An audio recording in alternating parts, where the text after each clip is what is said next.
స్వర్ణముఖి నది పరిరక్షణకు చేపట్టిన ఆపరేషన్ స్వర్ణ కార్యక్రమాన్ని వేగవంతం చేశామన్నారు తుడా చైర్మన్ డాలర్స్ దివాకర్ రెడ్డి. స్వర్ణముఖి నదిని ఆనుకొని ఉన్న అక్రమ కట్టడాల తొలగింపుపై అధికారులు దృష్టి పెట్టారని ఆయన తెలిపారు. అక్రమ నిర్మాణదారులను స్వచ్ఛందంగా తొలగించేందుకు 45 నుంచి 60 రోజుల గడువు ఇవ్వనున్నామన్నారు.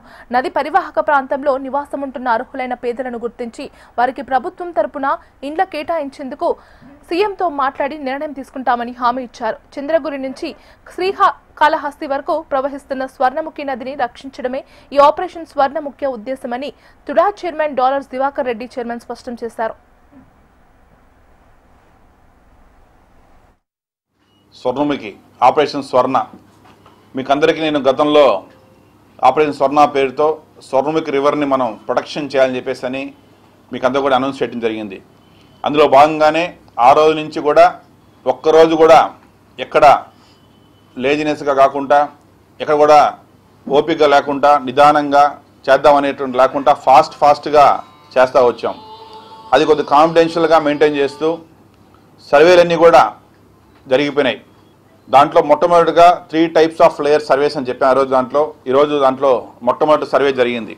ఫస్ట్ దాంట్లో రూరల్ మొత్తం టార్గెట్ చేసి తిరుపతి రూరల్ మండలంలో, చంద్రగిరి మండలంలో తొండవాడ నుంచి సీమలవరం, చానంబట్ల, అదేవిధంగా చిగురువాడ, వేదాంతపురం, తిరుచానూరు ఇక్కడ వరకు ఒక ఫస్ట్ ఫేజ్లో ఇప్పటి వరకు సర్వే పూర్తయింది.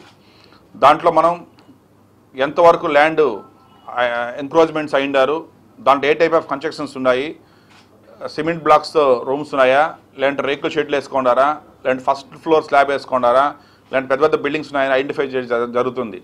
సో అందులో భాగంగానే ఈరోజు దాన్ని ఫస్ట్ ఇరిగేషన్ ఇంజనీర్స్ని పిలిపించి, రెవెన్యూ వాళ్ళని పిలిపించి కూడా వివిధ చోపు మీటింగ్ పెట్టేసి వాళ్ళందరినీ కూడా కరెక్ట్గా కట్ ఆఫ్ డేట్ ఇచ్చేసి 45 to 60 డేస్లో ఫస్ట్ స్వర్ణముఖి రివర్ బౌండరీని కూడా పైల్ ఫౌండేషన్ ద్వారా ఏదైతే ఈరోజు మనం సర్వే చేసి ఫైనల్ చేశామో దాన్ని మొత్తం కూడా ఫిక్స్ చేయమని దానికోసం డైరెక్షన్స్ ఇవ్వడం జరిగింది ఈరోజు.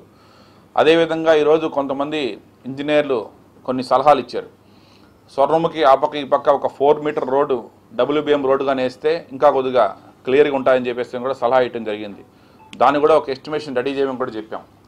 సో అందులో భాగంగానే గతంలో మీకు చెప్పినట్టుగా తిరుచానూరు దగ్గర పద్మావతి ఘాట్ అనేసి కట్టాలని ఒక సంకల్పంతో ఈరోజు ముఖ్యమంత్రి చంద్రబాబు నాయుడు గారు దృష్టి తీసుకెళ్ళాము.